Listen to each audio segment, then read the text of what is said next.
en direct du micro de ta licorne de son préf. Wouhou! J'espère que tu as passé un beau temps des fêtes puis que ton année part en force.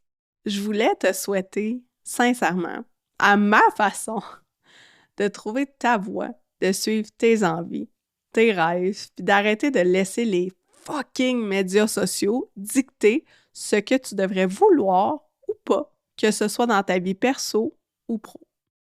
En gros, là, je te souhaite vraiment plus de te calisser de ce que les gens pensent, parce que ton peace of mind, c'est priceless. And you deserve to be you. De toute façon, everyone else is taken.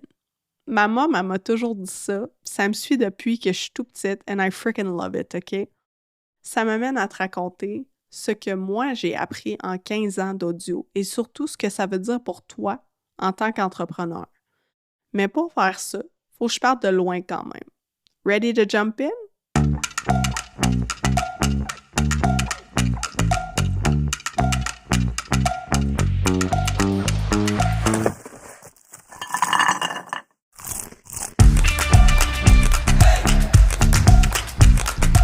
Lesson number 1. When your gut tells you something, trust it. Comment j'ai compris ça? Écoute, j'avais 18 ans environ, puis je terminais mon DEC en psychologie au Cégep Saint-Laurent à Québec. Pour de vrai, j'avais aucune crise d'idée ce que j'allais faire après ça, parce que moi, je voulais faire de la musique dans la vie. Tu sais, j'ai commencé le Cégep en sciences pures. Puis je sais même plus si ça s'appelle encore comme ça, mais je strugglais vraiment. Je sortais jamais, je passais mes examens sur les fesses, je me trouvais pourrie, pas intelligente, niaiseuse, name it, OK? Après 1 an, j'ai changé pour un DEC en psychologie parce que sinon j'allais fail solidement, OK? Puis moi, failer dans la vie, si ça fait un petit bout que tu me suis, tu sais que c'est pas pour moi. Mais dans mon cœur, moi, je voulais faire de la musique depuis tellement longtemps. Puis je voyais pas comment j'allais make that happen, tu sais. Mais moi, j'ai jamais vraiment appris à take no for an answer. Quand j'avais quelque chose en tête, j'y allais. Fait que j'ai continué à chercher, puis chercher. Mais Gil, le programme de musique, c'était pas pour moi parce que auditionner avec un instrument pour justement jouer de cet instrument-là pour je sais pas combien de temps après, puis juste apprendre, focusser sur cet instrument-là, that wasn't for me. I wanted to make sound, play with it, transform it, not just play an instrument. Je voulais vraiment faire plus que ça, tu sais. Puis one day, j'ai trouvé le programme de Concordia, celui en études électroacoustiques.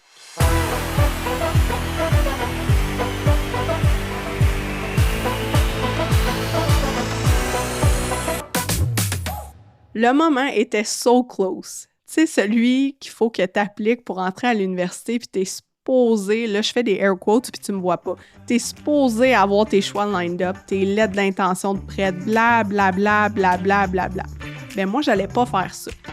Moi, mon gut feeling me disait que mon choix, c'était Concordia. That's it. Il n'y en avait pas de plan B, you know? So I followed my gut.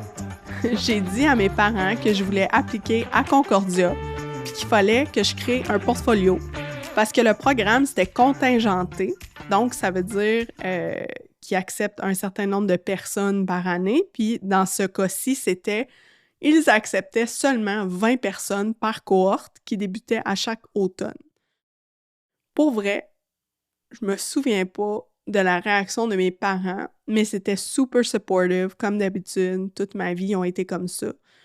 Parce que, tu sais, quand moi, je suis mindée et que je décide quelque chose, l'excitation et la passion est impossible à ignorer. Sérieusement, là, c'est comme un running gag dans la famille, mais c'est ça pareil, OK? Fait que si je me souviens bien, j'avais quelques mois pour créer un portfolio de 4 créations sonores de style abstraite pour démontrer mon intérêt, ma curiosité, mes connaissances, ma débrouillardise avec le son, etc. Je ne sais pas si tu le sais, là, mais dans le temps, moi j'avais 18 ans, puis c'était genre 2007. L'équipement pour enregistrer, c'était pas ce qu'on a aujourd'hui. les ordi non plus, les outils gratuits pour créer de l'audio non plus. J'ai fait avec ce que j'avais. Mon laptop Dell, ma table de cuisine, un petit micro de plastique beige USB que j'avais acheté au Dollarama. Peux-tu croire? I'm not kidding, là. Je sais même pas si les enfants des années genre 80-90 qui m'écoutent, vous allez savoir de quoi je parle. Mais c'était un genre de micro qui était comme full long. Il y avait un petit pied vraiment flimsy en plastique, là. Si quelqu'un sait de quoi je parle, écrivez-moi pour me dire que je suis pas toute seule à avoir eu ce micro-là, mais bref. J'avais aussi mon petit clavier Casio MIDI que je branchais à mon ordi via un adapteur MIDI à USB. J'ai utilisé Audacity. Oui, ça fait longtemps en temps que ça existe Audacity. J'ai aussi utilisé mon imagination, of course. Puis avec tout ça, j'ai créé 4 tracks avec ma voix principalement, où je lisais des passages de livres que j'aimais vraiment beaucoup. Donc, je suis partie avec ça, moi, comme concept. J'ai utilisé les fonctions gratuites d'Audacity pour mettre des filtres sur ma voix, faire jouer l'audio backwards, changer le pitch de ma voix pour qu'elle soit plus rapide, plus aiguë, moins rapide, moins aiguë. Je te jure, là, j'ai tellement testé et appris de choses juste en créant mon portfolio. C'était comme un crash course passionné en accéléré. Je suis incapable de t'expliquer, là, mais j'ai passé tellement d'heures à enregistrer des bruits dans ma maison avec mon petit micro cheap, à réfléchir à des façons de montrer que moi, j'étais capable de think outside the box, tu sais. Puis une couple de semaines avant la date de soumission de mon portfolio, Concordia, Concordia, le département d'électroacoustique en tant que tel, là, je ne sais pas si c'était la même chose pour tous les départements en même temps, mais ce département spécifique-là tenait un open house pour aller visiter les locaux de recording au campus Loyola. Puis je voulais tellement y aller pour avoir du feedback live d'un des professeurs, tu sais. Je veux dire, c'est normal, là. Parce que moi, je voulais être sûre de rentrer dans le programme. Fait que si je pouvais avoir du free feedback, ben, I was gonna go, là, c'est sûr. J'ai travaillé le plus possible avant ce moment-là. J'ai tout foutu sur une clé USB. Puis là, mes parents puis mon grand frère m'ont conduit jusqu'à Montréal ce week-end-là pour venir visiter le campus avec moi. Talk about support, hein? Pour vrai, là, les cheerleaders avec moi the whole time, c'était insane. I was like a kid entering a huge toy store quand j'étais arrivée. Je sais pas si tu as déjà vu le campus Loyola à Notre-Dame-de-Grâce à Montréal. Celui qui est un petit peu plus vieux, parce qu'il y en a 2 maintenant. Il y en a un qui est downtown, le campus qui est proche de la station Guy Concordia, si je me trompe pas. C'est le campus plus axé business, il est tout neuf, puis il y a le vieux, qui est celui qui est en briques, entouré d'arbres, des beaux terrains verts. C'est vraiment beau.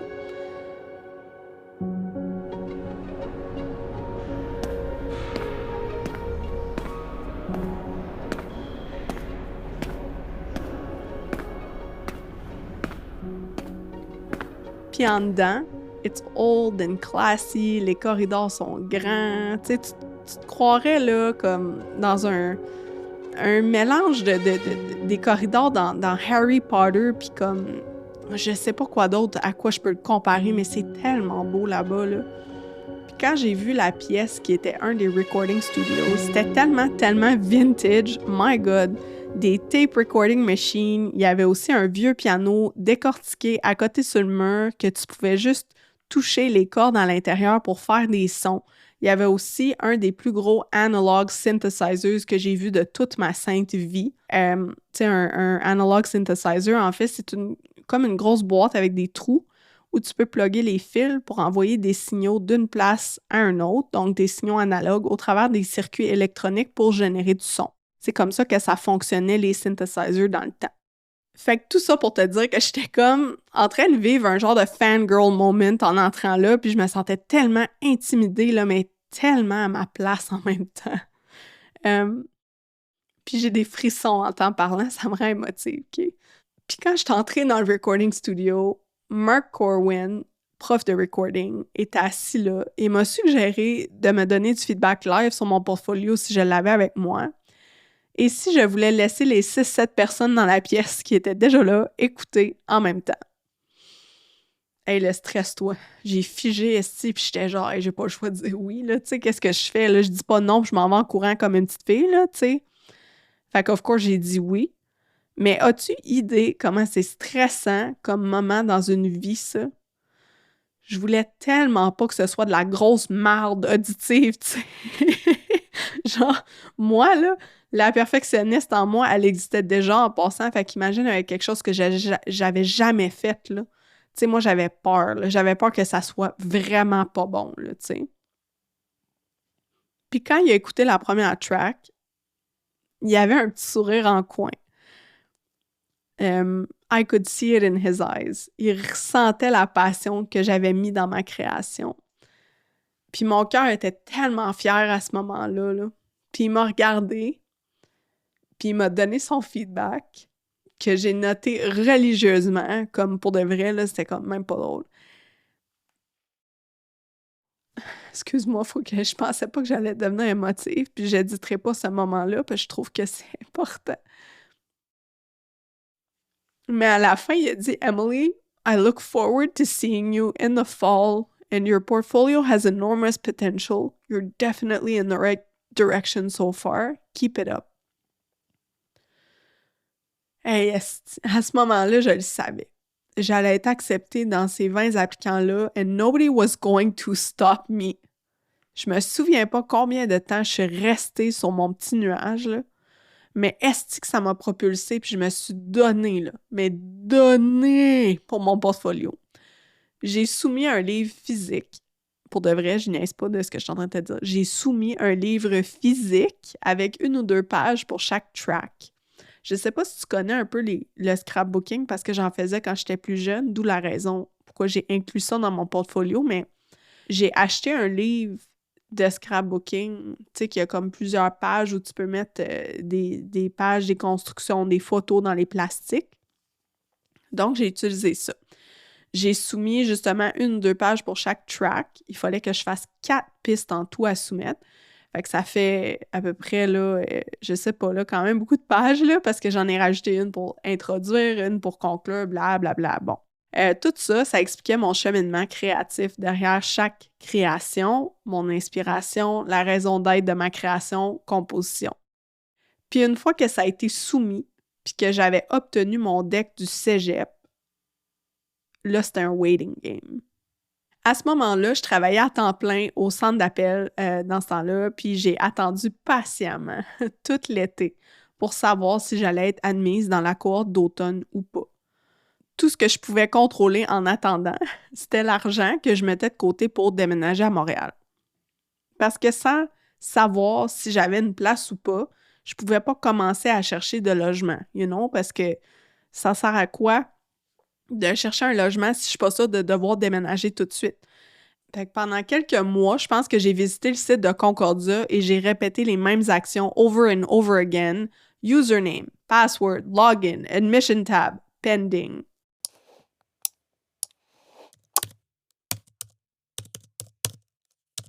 J'ai fait ça, là, 1 million de fois, là. C'est même pas de joke. Puis là, c'était tout le temps la même affaire que je voyais. Pending, pending, pending. Puis pour les francophones, pending, ça veut dire en attente, OK? Fait que le admission tab, il était tout le temps en attente. Ça arrêtait pas, c'est tout le temps la même affaire. Même si j'y allais 50 fois par jour, ça restait la même chose. Pour vrai, j'étais plus tenable, je pensais juste à ça. Genre, c'était ridicule.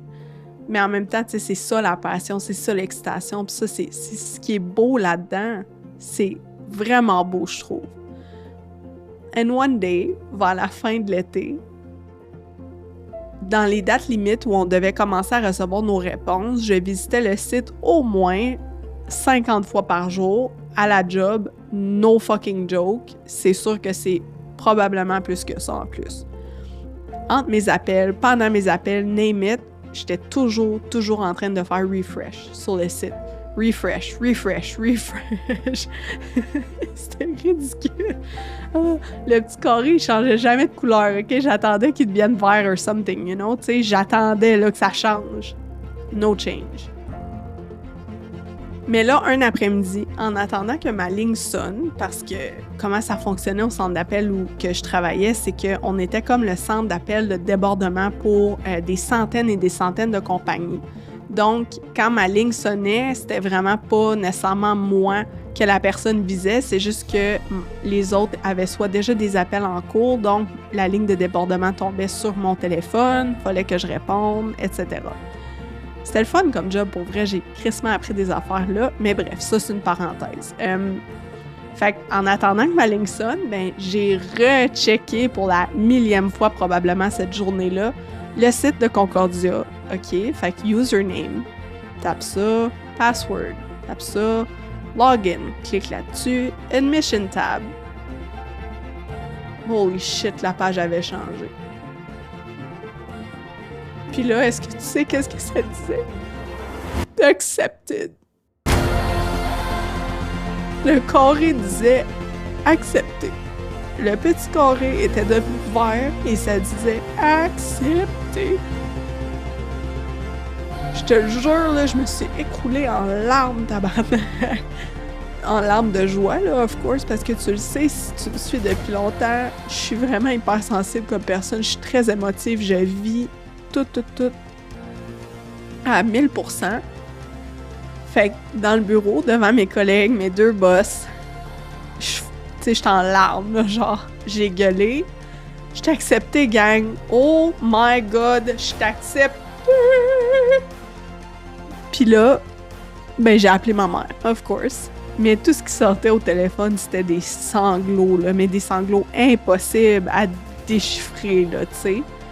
Ma mom, elle pensait que je paniquais, que j'étais en train d'avoir un panic attack, que s'était passé quelque chose, que j'avais fait un accident, you know, tu sais, name it, là. La panique qu'un parent ressent quand ton enfant est en larmes au bout du fil, là, ça, là, tu sais.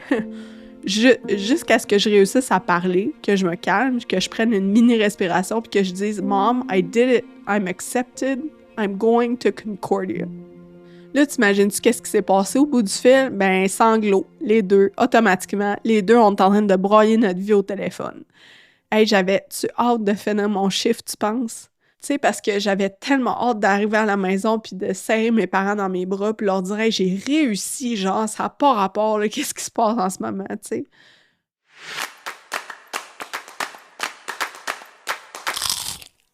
Ma première leçon que j'ai apprise, ça a été au tout début de mon parcours en audio, puis ça, la leçon la plus valuable aussi que j'ai appris.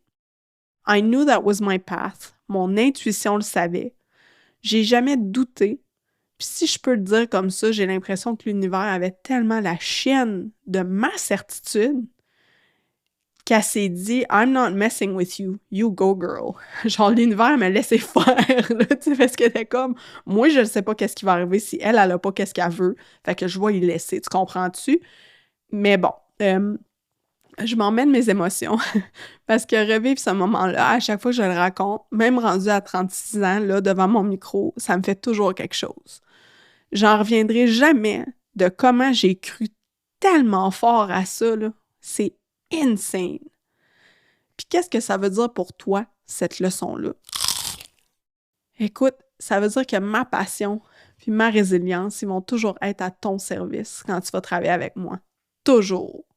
Tu peux t'accrocher à moi. Je vais toujours être ta biggest cheerleader pour ton projet. Même quand toi, t'es pris dans les vagues de procrastination puis du doute, là, moi, j'arrêterai pas de croire.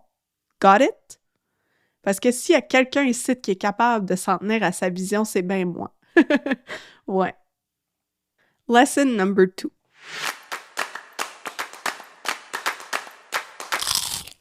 Bien choisir les gens qui nous accompagnent et nous enseignent, c'est primordial. Quand j'ai quitté l'université à 23 ans, j'ai appliqué à tellement d'endroits pour un stage, je te jure, j'ai dû contacter toutes les styles de ville de Montréal au complet. No joke. Admettons qu'on dit que j'ai appliqué à tous les studios de jeux vidéo que je pouvais, tous les studios de médias, tous les studios d'animation, sur genre 60 demandes, pour mettre un chiffre dessus là, pour l'exercice, parce qu'il y en a peut-être plus que ça, sûrement. Mais de tout ça, toutes ces demandes-là, il y en a peut-être 10 qui ont pris la peine de juste me répondre, même si c'était pour me dire non. 10, tabarnak! Le reste, c'était silence radio. Hey, c'est challengeant sur un moyen temps, vouloir accumuler de l'expérience pour se frayer une petite place dans l'industrie du son sérieux. J'ai toujours eu de la misère à comprendre comment tu fais ta place dans l'univers, peu importe le domaine, si personne n'est willing de te donner une chance. Whatever, OK? I didn't give up, c'est ça le point ici.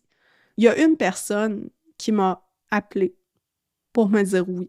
Une seule personne. Fait que l'été de mes 23 ans, j'ai terminé mon bac. Je suis donc prête à conquérir le monde. Puis là, quelqu'un me tend une genre de golden carrot devant la face, là. Tu sais, une belle promesse, là, pleine de...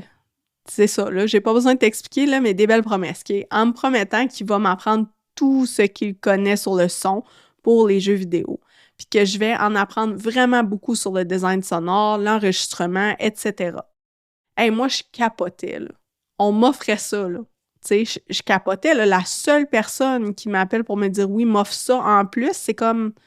je sais même pas quoi dire, là. C'était comme un dream come true, tu sais. Hey, j'étais tellement naïve, là. Mais j'ai accepté un stage non rémunéré dans ce studio indépendant-là pendant 3 mois à 40 heures semaine. On va donner un nom fictif à celui qui m'a engagé, OK? Paul. On va l'appeler Paul. Parfait? Rappelons-nous ici que Paul m'a promis que j'allais être sa protégée, qu'il allait tout m'apprendre. Rappelons-nous aussi de ceci. 40 heures. Pas payé. Pour de vrai, je ne me souviens pas comment j'ai mangé puis payé mes shit, mon loyer, ma vie pendant ces 3 mois-là. Mais je pouvais pas travailler. J'étais toujours au studio, là. 40 heures, c'est ma semaine au complet. Puis moi, by the way, j'habitais toute seule. C'est moi qui payais tout mon loyer. J'avais pas de coloc, j'en ai jamais eu quand j'étais à Montréal, puis je ne dépendais aucunement de mes parents financièrement. Donc, je veux juste te dire, là, c'était tough. Ah, puis j'avais pas de carte de crédit non plus dans le temps. Fait que moi, je fonctionnais avec le système des enveloppes, là. J'avais une carte de débit that's it. Fait que, tu sais, des 1 piastre, 2 piastres, 5 piastres dans mon compte, là, j'en ai vu beaucoup. OK? Fait que je voulais juste te rappeler ça, parenthèse fermée. On m'avait rien montré encore. OK, c'était comme à l'intérieur de la première semaine, je me suis dit, OK, c'est beau. Tu sais, je pouvais... Mais l'affaire, c'est que je pouvais même pas m'asseoir à côté de Paul pendant que lui travaillait. Genre, je passais mes journées dans le studio de Foley, d'enregistrement de Foley, dans le fond des locaux, toute seule à me tourner les pouces, basically, ou à aller faire des cafés à Paul puis les 2 autres associés quand c'était en demande, tu comprends? Ça, c'était comme la première semaine que j'étais là. J'étais un peu en tabarnak. Mais je voulais pas être ungrateful, tu sais, parce que j'avais une chance, puis j'étais là, puis on me donnait une chance, tu sais, fait que j'ai fermé ma gueule. La première semaine, là, je me suis dit que ça allait se placer, que c'était peut-être moi qui demandais pas assez, puis que j'étais peut-être trop gênée, tu sais. J'ai tourné ça vers l'intérieur. I wasn't enough. It was my fault. Je m'imposais pas assez, je prenais pas assez d'initiative, c'était moi le problème. Mais quand t'essayes, puis que tu te fais dire qu'aujourd'hui, c'est pas la bonne journée ou que le mandat, il est top secret, donc mes yeux ou mes oreilles doivent rester loin de l'information, ben tu te dis que t'es trop, tu sais. Fait que là, je t'ai mis en contexte de la vibe un peu, fait que je vais te raconter ce qu'on m'a confié comme mandat la 3e journée que j'étais là, OK? Ce mandat-là, je me suis dit, quand je l'ai eu, OK, je vais faire de mon mieux, oh my God, sachant que j'avais genre aucune guideline, rien, nada. Faut que tu comprennes que moi, là, je connaissais rien au sound design encore. Je sortais d'un programme de connaissances très diverses, en audio, puis le sound design, il faisait pas partie de ce que tu apprenais dans le temps en électroacoustique là, à Concordia. Moi, je voulais me nicher dans le design sonore comme métier. C'est ça que j'avais décidé dans mon parcours en étant à Concordia. Donc là, le but de pourquoi j'avais pris ce stage-là, c'était vraiment pour m'éduquer encore plus sur la niche, le chemin que je voulais prendre en audio, tu comprends? Un peu plus de contexte sur le mandat. Maintenant, ma mission avec ce mandat-là, c'était de créer des RAR de dinosaures à l'image. En passant, j'avais un petit vidéo là, pour m'aider. Sauf que fallait que je fasse ça à partir de rien. Genre, j'avais pas d'instruction ni de banque sonore à utiliser vraiment, tu comprends? Fait que qu'est-ce que j'ai fait, tu penses? Mais j'ai utilisé le seul outil que je connaissais bien, ma voix, hein? Fait que je voulais du feedback pour comprendre les meilleures pistes à prendre, pour mieux diriger le résultat final, mais c'était tough en tabarnak parce que Paul, il m'avait rien dit par rapport à ses expectations. J'avais aucune idée de ses attentes, de qu'est-ce que lui il voulait, c'était quoi son barème de qualité. J'avais fuck all, OK? Fait qu'ici, je réalise maintenant, en te le contant, que c'était à moi de pousser plus fort pour avoir des guidelines, des instructions, un semblant de plan, tu sais. C'est ma responsabilité, ça. Maintenant, je le sais. Sauf qu'on s'entend-tu, j'avais 23 ans, j'avais jamais fait ça de ma vie. Moi, dans ma tête, tout le monde est bien intentionné, là. C'est pour ça que je t'ai dit tantôt, j'étais naïve. Mais on me demande de faire ça, fait que je le fais, tu sais. Mais basically, on me demandait de courir avant même savoir marcher, tu sais, ça fait pas de sens. Mais moi, j'ai voulu prouver ma valeur, you know? Fait qu'après une journée complète à faire ce que je pouvais, de mon mieux, tu sais, pour créer quelque chose d'original en termes de roar. J'avais des belles pistes, mais Paul, là, lui, ça y a pris 10 secondes pour écouter mon travail, puis il m'a dit « I'll just do it myself, it's due too soon. This isn't good enough. » And that was that. Cette journée-là, je suis repartie avec une défaite profonde dans mon cœur. Pour vrai, un sentiment de fucking fail. Tu sais, genre, I was a failure as a human being. J'avais tellement l'impression que c'était de ma faute si le mandat était en retard, puis que ça serait de ma faute si Paul il perdait sa job ou s'il perdait le mandat, que ça serait de ma faute entièrement si le résultat était un flop total, puis que finalement, ben j'allais juste perdre mon stage, tu sais. On s'entend, là, après 3 fucking jours, là. Genre, j'avais eu ce mandat-là, tu sais, je comprenais pas, là. Pour de vrai, c'est vraiment... C'était mal placé comme feedback, c'était mal placé comme de me donner un mandat comme ça, sachant que je savais rien, tu sais. Paul, il savait très bien en m'engageant que j'avais pas d'expérience. On s'entend, c'est pour ça qu'il me payait pas, probablement qu'il faisait, ben je le sais, là, qu'il faisait ça avec tous ses stagiaires, tu sais. Mais je me sentais tellement fucking toute seule, là. Puis fast forward 3 mois plus tard. C'est flou pour moi, encore ces mois-là, mais je me souviens qu'une autre stagiaire avait fait son entrée dans le studio 1 ou 2 semaines après moi. Puis elle connaissait autant de choses que moi. Sauf que somehow, les 2 autres sound designers, les 2 autres associés dans les locaux, qui eux travaillaient sur des mandats différents que Paul, eux, ils se sont vraiment liés avec elle. Puis elle a vraiment réussi à faire son chemin dans son stage et donc à l'intérieur de l'écosystème du studio en 3 mois, tu sais. Versus moi, qui était un peu plus pognée avec Paul parce que c'était lui qui m'avait engagée, tu sais. Fait que moi, je pouvais pas assister vraiment au mandat des 2 autres associés. C'était pas pour ça que j'avais été engagée. Je te garde le reste de l'histoire pour plus tard parce que la suite est hyper importante et pertinente aussi. Mais en gros, ici, ce que je veux que tu retiennes, c'est que parfois, même souvent, on a le syndrome du shiny object. On va choisir une coach de par le cash qu'elle fait en 1 mois. On va choisir quelqu'un pour nous guider dans un projet parce qu'elle aussi, elle l'a fait auparavant, fait que c'est sûr qu'elle peut m'aider. On va acheter quelque chose parce que tout le monde l'a, puis que c'est the thing to have right now. On va se lancer aveuglement dans une méthode X pour faire grossir notre side hustle, notre compte Instagram, name it, mais ça va contre toutes nos valeurs personnelles. Mais nous, hey, c'est pas grave, on se convainc qu'avec le temps, on va devenir plus confortable avec ça. Stop it. Stop it. Je te le dis là, puis je vais le redire, vaut mieux être seul que mal accompagné. Si j'avais écouté ma petite voix, je te jure, j'aurais quitté le stage après moins d'1 mois parce que c'était juste fucking ridicule de pas me faire payer pour mon temps à la base, on s'entend. Puis là, je suis sûre que toi, t'es en train d'hurler, genre, parce que tu m'écoutes, puis t'es comme « Mais ça n'a pas de bon sens, blablabla. » Bon, je le sais, OK? Mais en plus, je devais être présente à temps plein. Hey, tu me niaises, you either make it worth my fucking time or I'm out, là. Mais j'avais clairement pas réalisé ma propre valeur à ce moment-là de ma vie encore. Puis je voulais tellement réussir à percer dans l'industrie du sound design que je me suis effacée pour ça. Voici ce que j'aurais dû faire quand j'ai reçu l'appel de Paul initialement. J'aurais dû demander si les stagiaires d'avant avaient été retenus après leur stage. J'aurais dû demander des preuves que ce que j'allais apprendre sans être payé valait réellement mon temps, because I know now that my time is worth everything, so if there's nothing in it for me, I'm out. J'aurais dû exiger que ce soit payé ou qu'à un minimum, je puisse travailler 3-4 jours semaine, minimum, là, parce que ma situation de vie ne me permettait pas de m'endetter pour ça. Puis j'aurais dû suggérer un test d'1 semaine ou 2, voir si sa méthode d'enseignement convenait à mes attentes et mes besoins. Si je pouvais pas avoir de preuves ou de reviews d'anciens ou d'anciennes stagiaires pour me prouver que c'était un environnement sain et pro-learning/teaching. Tu comprends? Aujourd'hui, je te garantis que si c'était moi, là, dans cette situation de pouvoir, je promettrais jamais des choses que je peux pas livrer à la personne. Tout comme ce que je fais avec mes clients. Honesty is key. C'est correct de questionner si quelqu'un est un bon fit pour nous ou pas. En fait, c'est healthy de faire ça. C'est essentiel. Clairement, Paul, c'était pas la bonne personne pour m'enseigner. Parce qu'il se foutait de moi.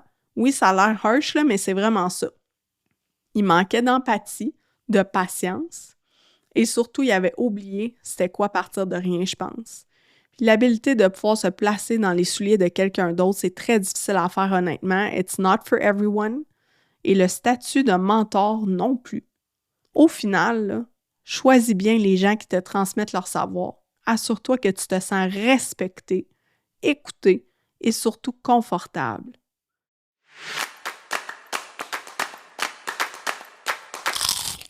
Qu'est-ce que ça veut dire pour toi, cette leçon-là, si on collabore ensemble?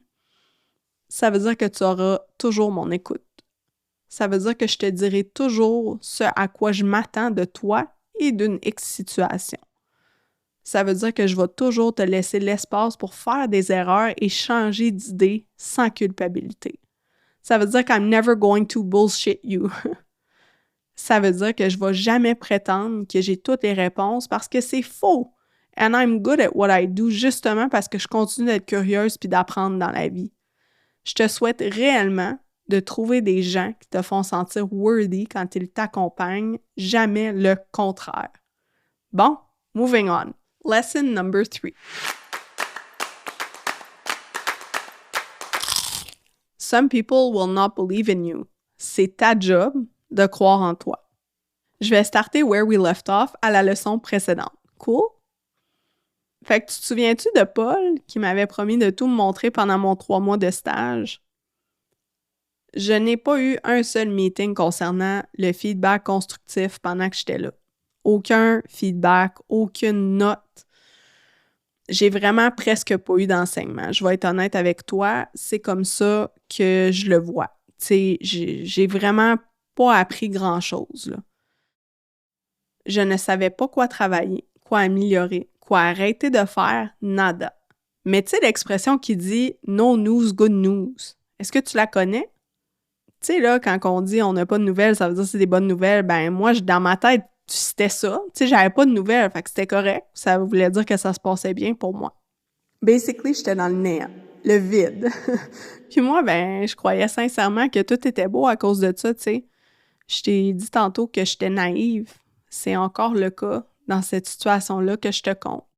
Après 3 mois, presque jour pour jour, quand Paul m'a convoqué pour une rencontre, ben là, j'étais stressée puis je savais pas trop à quoi m'attendre puis c'était pas arrivé encore, tu comprends? Mais ce qui est arrivé ensuite m'a complètement abasourdie. J'espère que c'est le bon mot, mais bref, c'est lui que j'ai choisi. Ça se peut très bien que cette partie-là de mon histoire, tu l'aies déjà entendue si tu me suis depuis un moment ou que tu fais partie de mon univers depuis un certain temps. Fait que j'espère pas me répéter, mais je trouve que c'est important dans qu'est-ce que je veux te dire aujourd'hui par rapport à la leçon numéro 3. Mais Paul, il m'a dit la chose suivante. Emily, we won't be keeping you. OK, so far so good, tu sais, même si c'est pas bon de se faire dire que ton contrat est terminé, right? Tu sais, moi, dans ma tête, ça allait là, jusque-là. Mais après, Paul, il m'a dit, Emily, the thing is that you're not passionate enough. I don't think being a sound designer is something that's for you or that you'll be successful at it. À ce moment-là, mon cœur il a brisé en 1000 morceaux, là. Je peux même pas t'expliquer la peine que j'ai eue, là. Mais si on t'a déjà dit que tu pouvais pas faire quelque chose, tu vas comprendre. Tu vas comprendre l'émotion dans ma voix, tu vas comprendre pourquoi ça me fait aussi mal de te raconter ça. J'ai honte. Je le sais que je devrais pas avoir honte, mais j'ai honte. Puis je me souviens honnêtement pas de ma réaction à ce moment-là, mais sachant que je suis hyper sensible, je suis probablement devenue les yeux pleins d'eau, puis j'ai voulu faire comme si tout était OK, fait que j'ai probablement dit « Thank you for the opportunity ». Parce que ce que je me souviens, c'est que j'ai pas pogné les nerfs, j'ai pas fait un big deal, je me suis pas ostinée. Ça, je m'en souviens très bien. Puis encore une fois, si tu me suis depuis un petit moment, tu le sais que j'ai pas la langue dans ma poche. Fait que pour moi, c'est très, très rare de laisser quelqu'un finir la conversation sans que moi, j'aie le dernier mot. Mais ici, c'était le cas. Thank you for the opportunity. Puis je me suis fort probablement excusée aussi pour absolument rien, comme d'habitude. Right? Quand j'ai quitté, là, la première chose que j'ai faite, ça a été d'appeler ma mère. Et la minute qu'elle a décroché le téléphone, j'ai fondu en sanglots. Des sanglots de genre désespoir total, tu sais. C'était la fin du monde pour moi. Dans cet instant-là précis de ma vie, c'était la fucking fin du monde. Mon univers s'est écroulé au complet cette journée-là. Parce qu'on venait de me convaincre à 100% que j'avais carrément failed, que j'avais pris la mauvaise voie, que there was no coming back from this, que j'allais jamais réussir, tu comprends? Moi, j'étais convaincue dans cet instant-là. Là. Puis j'ai sincèrement cru aux paroles de Paul cette journée-là. Puis parfois, même aujourd'hui, là, en étant la femme que je suis, après le parcours incroyable que j'ai eu, je me retrouve encore face à face avec ces paroles-là à lui. Il y a des journées où je me bats avec ces paroles-là pour pas me laisser envahir quand je vis des moments de doute, tu sais. La vérité, c'est que la seule et unique personne qui peut croire en toi et tes capacités, là, c'est toi. That day, j'ai remis mon pouvoir, mon power en entier à quelqu'un d'autre, puis je l'ai laissé jongler avec mon rêve. Pendant quelques semaines même, j'ai cru dur comme fer à ses paroles, que j'allais pas réussir, que c'était pas pour moi, qu'il fallait que je change de voie, qu'il fallait que je retourne à l'école pour faire autre chose parce que Chris, lui, que je croyais qu'il était comme un dieu du son, tu sais, m'a dit que j'allais pas réussir. Je me suis vraiment fait un vrai pity party, là, pour de vrai. Tu sais, genre, les paroles comme « Pourquoi ça m'arrive? Je suis pourrie, je vais jamais réussir, je suis une abomination, je suis bonne à rien, je vais jamais réussir à faire du son, est-ce que je suis une failure? Mes parents, ils ont gaspillé leur argent en m'envoyant à l'université en son, Chris qui me lie la liberté, c'est une joke d'humaine, je suis une hostie de loser », tout ça, là. Je pourrais continuer des heures et des heures à te dire le nombre de choses méchantes que je me suis dit cette journée-là. Mais après quelques semaines, j'avais un gros problème. J'aimais encore ça, faire du son. Puis j'avais essayé de plus aimer ça, tu sais. Mais non. Je tripais autant en écoutant des films d'animation ou en jouant à des petits jeux vidéo. La flamme est encore vivante à l'intérieur de moi. Fait que je me suis dit que j'allais plus jamais laisser quelqu'un décider que mon rêve, à moi, était pas valide, réaliste ou whatever. Nobody was going to decide for me. Lesson number 4.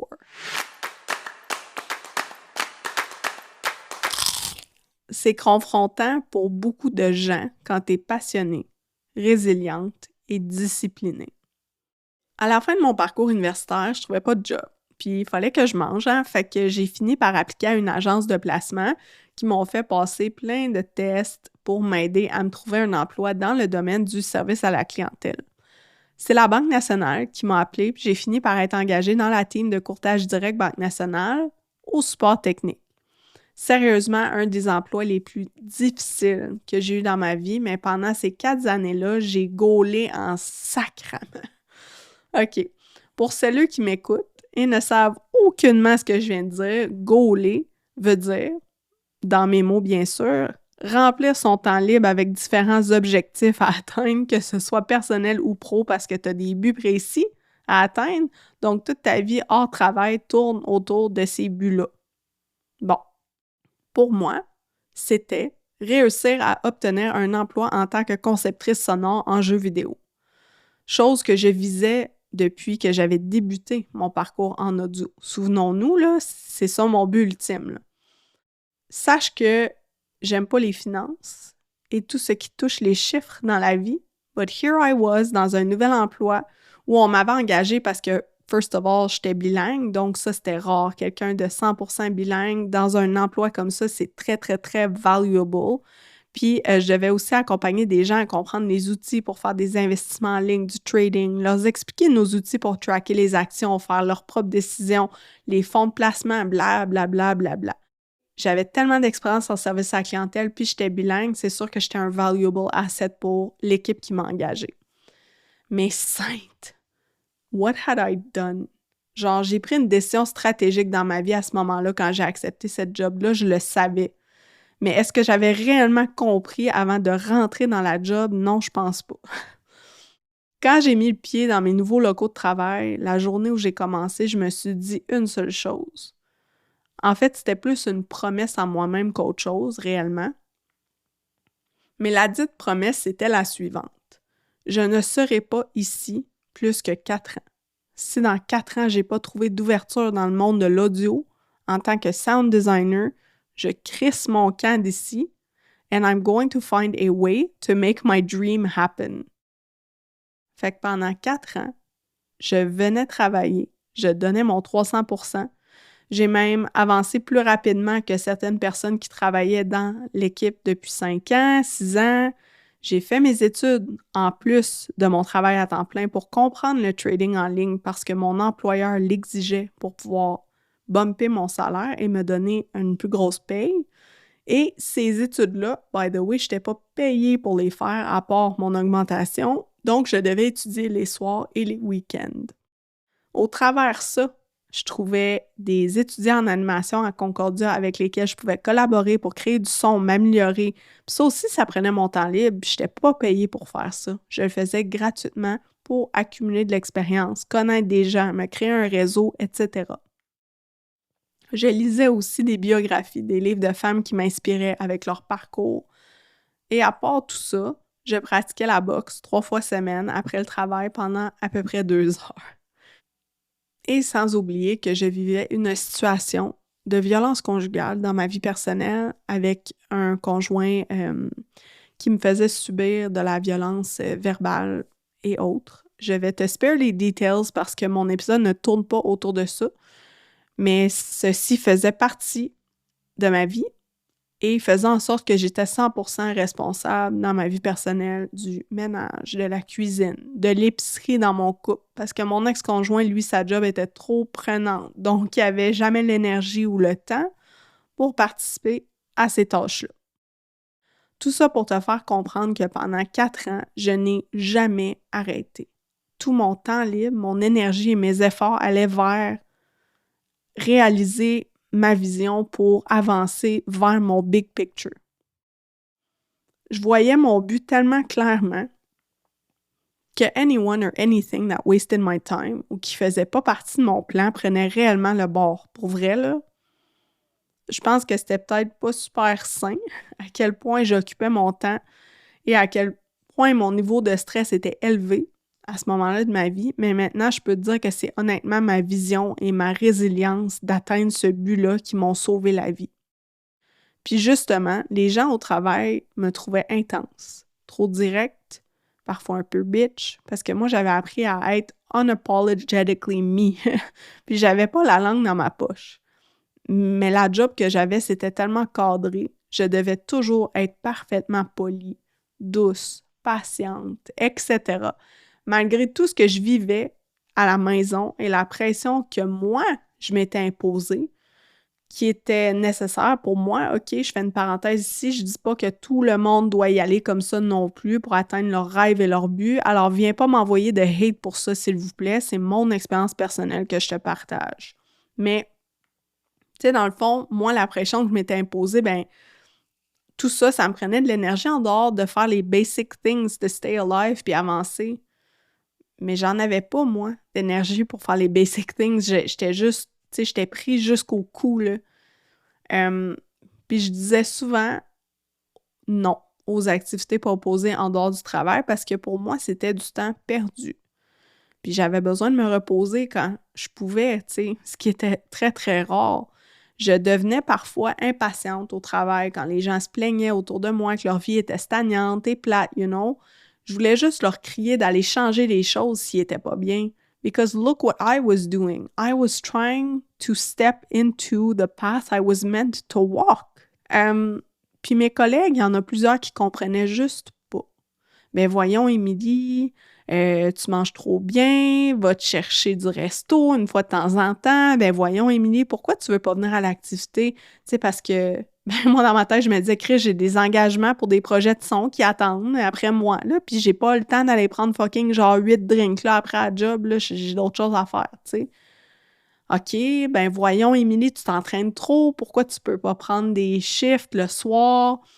OK, mais moi, dans ma tête, je me disais, ben parce que mon cours de boxe, là, c'est quoi? C'est la seule crise de choses qui m'aide à rester saine puis vivante, puis j'ai pas envie de pleurer constamment, fait que j'en ai besoin. Mais c'est sûr que ces choses-là, je les disais pas out loud, mais tu comprends un peu comment je me sentais, tu sais. Clairement, à ce moment-là de ma vie, j'étais en mode survival, mais c'est parce que j'étais very busy chasing my dream. Vraiment, c'est de même que je le vois, là. J'étais aussi en survival mode à cause de qu'est-ce que je vivais, mais ça, c'est une autre histoire complètement. La version future de moi dépendait vraiment de cette Emily-là, and I wasn't going to let her down. C'était confrontant pour beaucoup de gens de voir quelqu'un comme moi réussir à faire de la place pour autant de choses dans sa vie, you know. Tu sais, la fille de genre 24 ans, et là, elle arrive, elle tasse tout, elle monte vraiment vite dans les échelons. Voilà, tu sais, l'affaire, c'est que moi, la job que j'avais, c'était pas ça ma vie, puis je le savais. On dirait que j'étais pas mariée avec la job, puis je le savais, fait que on dirait que ça m'enlevait la responsabilité, tu sais, de m'en faire en dehors de cet espace-là, tu sais. Je me voyais pas 10 years from now en jupe, crayon puis en blazer avec des petits talons avec une face déprimée à passer mes journées à go through the motions parce que je m'étais abandonnée moi-même along the way pour laisser un salaire crissement confortable, mener mes décisions puis ma vie, tu sais. Fait que 4 ans plus tard, quand j'ai annoncé à mes collègues que je retournais à l'école pour aller chercher mon certificat en design sonore pour les jeux vidéo, je pense que là, il y en a une méchante gang qui ont compris pourquoi j'étais aussi intense depuis 4 ans. I wasn't here to stay. I had said it before. I was here to learn so I could move on puis partir avec un bagage encore plus riche et utile que quand je suis arrivée. Le mot « chill » pour moi, là, ça a jamais été un bon adjectif. Moi, je mange de l'ambition pour déjeuner. Puis peut-être que c'est pas ça que tu vois sur des réseaux sociaux parce que je l'affiche pas nécessairement comme ça. Puis moi, j'ai ma propre vision de qu'est-ce que le succès pour moi. Puis je suis pas nécessairement confortable de montrer tous mes secrets, tous mes accomplissements en ligne constamment parce que ma vie, c'est ma vie puis c'est moi qui décide. Ça va être un autre épisode probablement. Mais bref, quand je dis que je mange de l'ambition, c'est ça que ça veut dire, OK?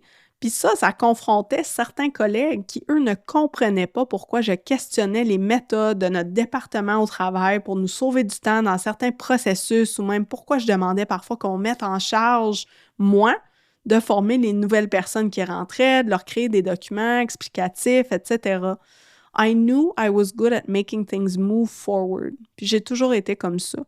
Alors, c'est ça que j'ai fait avec ma propre vie, puis j'en suis crissement fière. Puis qu'est-ce que ça veut dire pour toi que j'ai appris cette leçon-là? Ça veut dire que je te comprends à 1000%, que je le sais à quel point ta vision est grande puis est importante pour toi, puis que tu veux que ça aille loin tes projets. Je le sais. Because I am you, I was you, et je suis encore toi. Lesson number 5.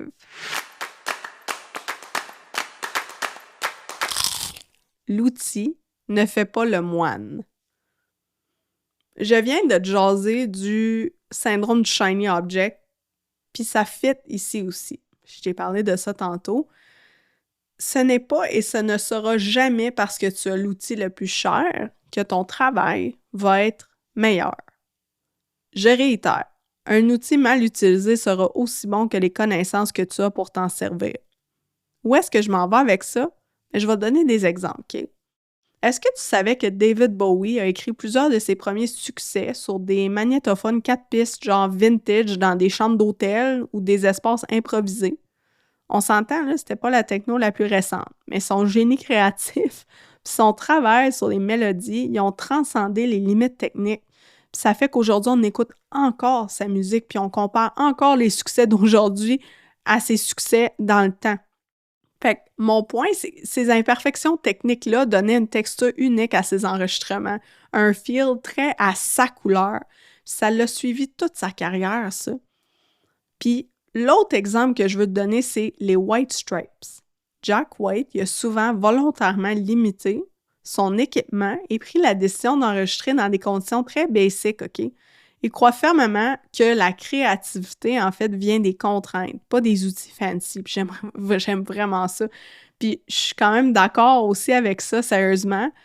D'ailleurs, l'album Elephant, qui est celui qui m'a fait tomber en amour avec leur son, cet album-là, il a été enregistré avec de l'équipement analogue des années 60 and below. Fait que ça prouve le point que tu n'as pas besoin de matériel haut de gamme pour avoir un résultat qui parle fort, OK? Tant que tu assumes tes choix et que tu sais placer ton équipement dans des circonstances qui vont être bénéfiques pour ton matériel. Boum! Parenthèse ici, une des tunes marquantes de cet album-là, des White Stripes, l'album Elephant, est dans l'ouverture d'un de mes films préférés, qui s'appelle Napoleon Dynamite. Si tu n'as jamais vu ce film-là, my God, OK, tu manques quelque chose. It's fucking brilliant. Je te jure, là, je vais jamais me tanner. Puis my God, que cette tune-là, elle est belle, je trouve. Chaque fois que je l'entends, là, elle m'apporte dans un petit moment de pure joie, c'est juste wow, OK? Fait que je vais te laisser le lien vers l'intro du film dans les notes de l'épisode pour que tu puisses entendre. Mais my God, que j'ai envie de te reparler de ce film-là à un moment donné. Peut-être dans un épisode, on verra. Bref, tout ça pour te dire que c'est jamais vraiment l'outil qui fait la différence, mais comment tu l'utilises et ton intention derrière, OK? Own your creativity.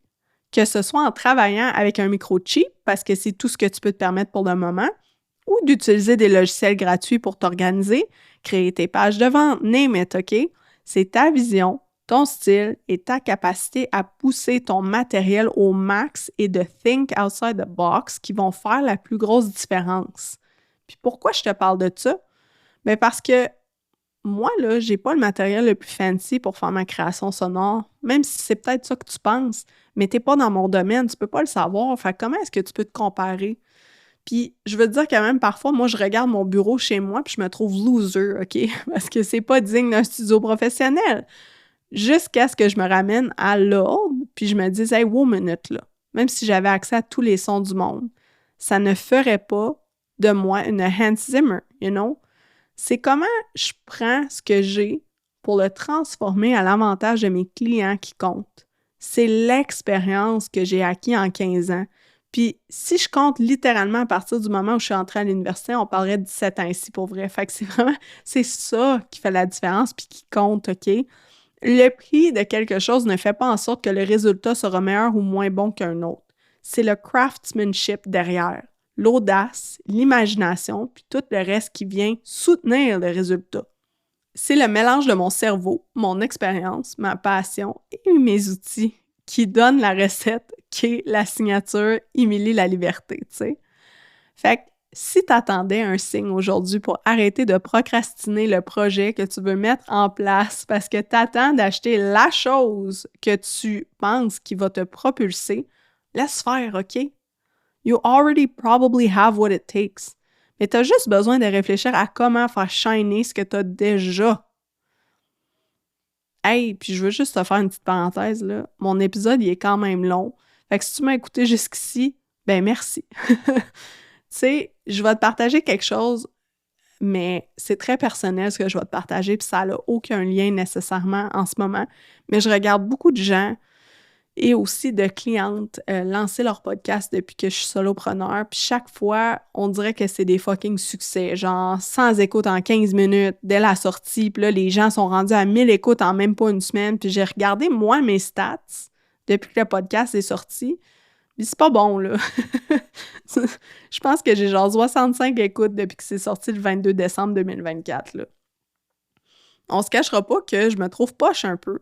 Je me compare. Je suis déçue de moi. Mais j'ai pas lancé ça en grand. Probably my fault aussi. Puis je sais pas pourquoi je m'attends toujours à ce que tout soit parfait du premier coup. C'est un... Tu sais, ça, c'est rough, là, sur l'estime, sérieux.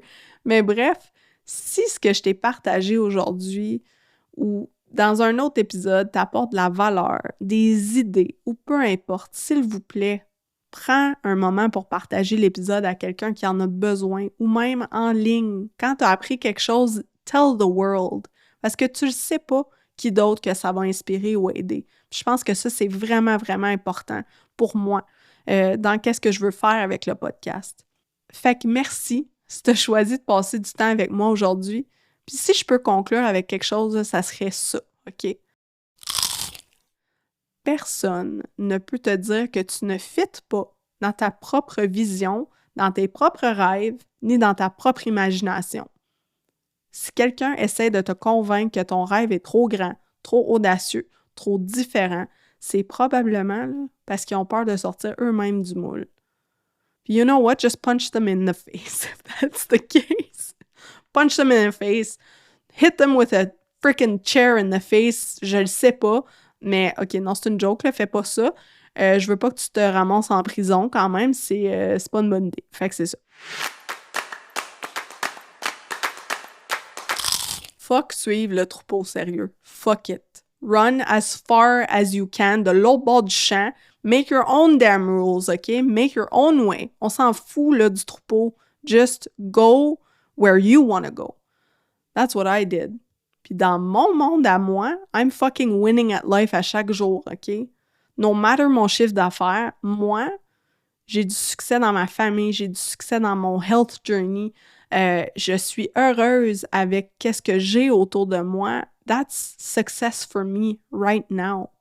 Puis au pire, je ferai un autre épisode sur c'est quoi le succès pour moi, là. Puis je pense que j'en ai parlé dans plein d'autres podcasts, mais bref.